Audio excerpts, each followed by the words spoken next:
Good evening and welcome to another installment of the New York Minute Sports Show. The Yankees come from behind and win in the nation's capital. It's New York Minute Sports. It's New York Sports for New York Nuts. Don't forget to like. Don't forget to subscribe.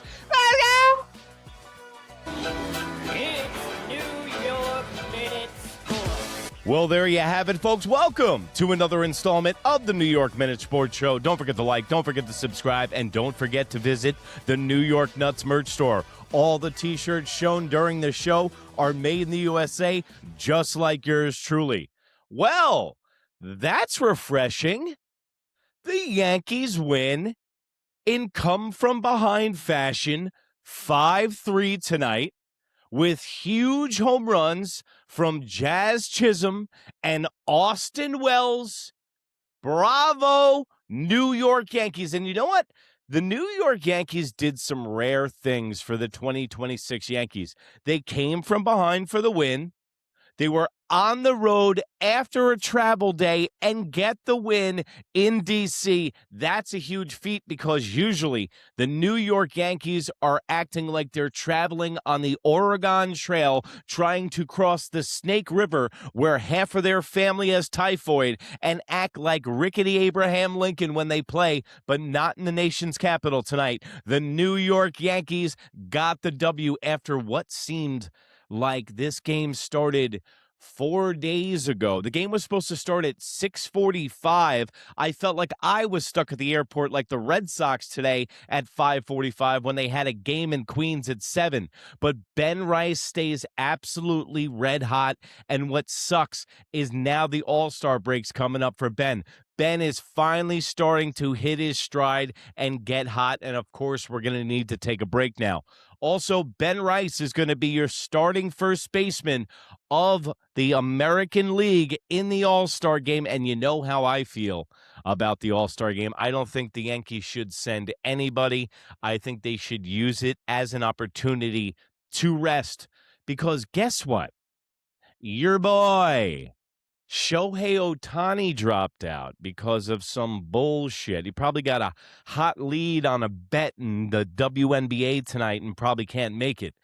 Yeah, but Shohei Ohtani drops out. Now Vladimir Guerrero Jr. is dropping out not to play first base, so Ben's going to get the start. But my question to you guys is, why do all these other teams get to rest their absolute insane superstars while the New York Yankees have to show up when out of all of those teams, the New York Yankees need the rest and the days off more so than any other guy and any other team I just mentioned?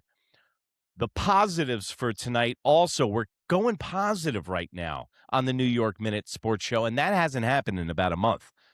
Weathers, okay? It wasn't a blow-up in the first inning. I don't know if that's success, but he mitigated runs tonight. He goes 5 innings pitched, 6 hits, 1 earned run, 6 strikeouts in 91 pitches, and that's all we need from Weathers, man. Just don't blow up in the beginning, and you're going to be good. We saw this happen with Carlos Rodon in his first year as a New York Yankee. I don't know if it's a matter of getting adjusted to wearing the pinstripes. You got to remember Weathers' dad was a New York Yankee too. I don't know if it's pressure on that. I don't know if it's Matt Blake's pitching lab that they have him using different pitches or using a different arm slot. I know that they've been known to try to break pitchers of bad habits from other teams once they get him in there. So hopefully Weathers can weather the storm at this terrible start to the season, terrible first half. And hopefully this will be his last start before the All-Star break. Hopefully he can build on this.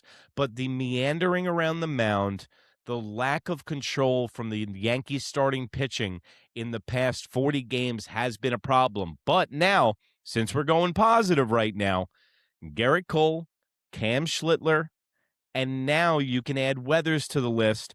Quality starts, okay? So now the Yankees, their starting rotation is starting to get a little bit of a rhythm, which is a good thing. The starting rotation needs days off. The New York Yankees have been treading water for the past month until the All-Star break. They're going to hold on to that thing like it's a life raft. So the Yankees need time off, but let's talk about the not so good tonight, okay? 3 errors from the Yankees. The Yankees are very lucky that the Washington Nationals bullpen sucks a bag of dicks because that's the only reason that the New York Yankees took this ball game tonight 5-3, and with the heroics of Jazz and Austin Wells, I'm not taking away from that. But Rosario was playing third base like he's on roller skates. Now, I'm going to cut Rosario some slack.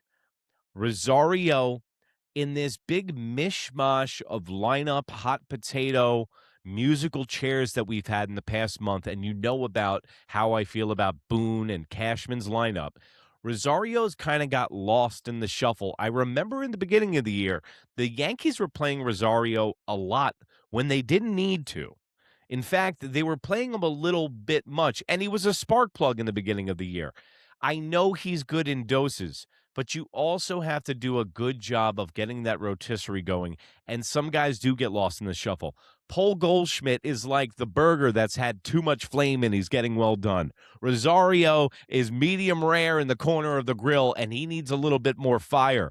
I think if he gets more reps, I think Rosario is not making those same mistakes. So I will give him a break tonight. Austin Wells with the throwing error. I mean, dude, the guy's been dog shit all season long. But now that being said about Rosario, what is Aaron Boone's absolute obsession with defensive replacements and getting Anthony Volpe into a baseball game? It's becoming a nervous tick for him. You know, like when those people have obsessive compulsive disorder and they have to touch the doorknob 38 times before they leave the house? That's Aaron Boone, and that's Anthony Volpe.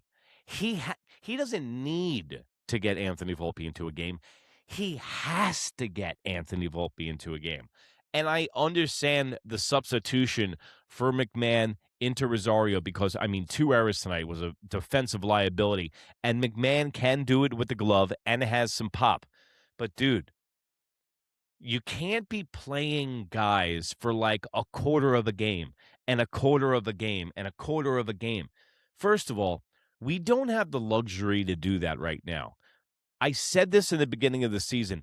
Aaron Boone fields this team like it's an all-star team. It's like, are you aware of the guys that we have on the bench is decent, but it's not that good where you guys have an all-star at every position that you can bring them in like substitutes in the World Cup.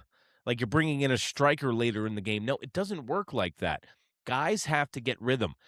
Baseball players are creatures of habit, and as baseball gets more specialized, and you can see it with the bullpen, and it's going to happen with positional players. It's going to happen with defensive and offensive players, and this is where the game's going, where it's becoming so specialized where you can play 3 guys. You can substitute 2 other guys for Rosario tonight, 3 in total. So what makes me nervous, though, too, is that you can't take a lot of stock in these wins. Listen, they got to play the teams that are in front of them on the schedule. I get it. One of the positives, it's a National League team. I always hear that the American League's so bad that, none of the wins count from the New York Yankees. So it's an NL East, which is a competitive division, unlike the AL East, competitive division, and the Yankees get a solid win against them. But you know what? They were lucky to win that game tonight. Jazz Chisholm comes through, and now I would say, hey, hopefully Jazz can keep this momentum going because Jazz is a streaky hitter. Gonna have the All-Star break. Austin Wells, 2 home runs in 2 nights, looking like the catcher that was catching for the Dominican Republic and eating all those burritos and empanadas and Chico Chancho that he was eating during the World Baseball Classic and mashing home runs. The all-star catcher of the World Baseball Classic. The Dominican team adopted him. He was a huge smile on his face. I haven't seen that in a while from Austin Wells. So I'm not going to bite the bait and say Austin Wells is back and this might be the start of something beautiful. No, he's bad until proven otherwise. But, let's talk facts here. Austin Wells, we have seen a version of Austin Wells that has gone well. And that was 2 years ago. I know it seems like forever ago. But do you remember that? When the Yankees were slumping heavily after the June swoon. 2 years ago, Austin Wells comes in, and he puts the team on his back. He wound up being in the cleanup spot. And right before the playoffs started, one of the debates was, should we keep Austin Wells in the cleanup spot? Now, I think I might have answered my own question, maybe where Austin Wells' problems started. Austin Wells was put into that cleanup position, hitting in the 4 spot. He was trying to hit a home run all the time, and if you notice his uppercut swing all the time, he's not hitting to contact. He's not hitting down on the ball because when guys go right, they hit down on the ball and the ball goes up. I know. It's like golf. Don't try to lift the ball with your shoulders. You hit down on the ball and it goes up. Austin Wells never does that. I want you to think about it in your head right now. When Austin Wells hits that ball, it's always boop. It's always up, up, up. Yep. And I do my own sound effects on this show. But guys, big win for the Yankees, comeback win. So I'm not going to sprinkle pixie dust on a turd, but the New York Yankees, they can only win the games in front of them. That's what they did tonight. They made their opener look like Sandy Koufax, which is another thing the Yankees do. The opener goes 3 innings pitched, 3 hits, 4 strikeouts. Gave up a home run, then he had to leave. But the New York Yankees get a solid win tonight, and you can go home happy, folks. And you can go over to Instagram, New York Minute Sports. That's NEWYRKMIN. The New York Nuts merch store. That's the beautiful blue link underneath the video. Become a New York Nut for $1.99 a month. You get twice the show for half the dough. We got the Monday baseball show with Mike from Pudgy Boy Sports. Go over there and check it out. People really like it who join the membership, guys. And as we get more members, I'm going to be doing live call-in shows, but we need more members. If we don't have enough members, we can't have the live show. So go over there and check it out. And remember, if you can't be good, be bad, baby. Bye. That's your boy. So You said he was. Goodbye. That's my boy.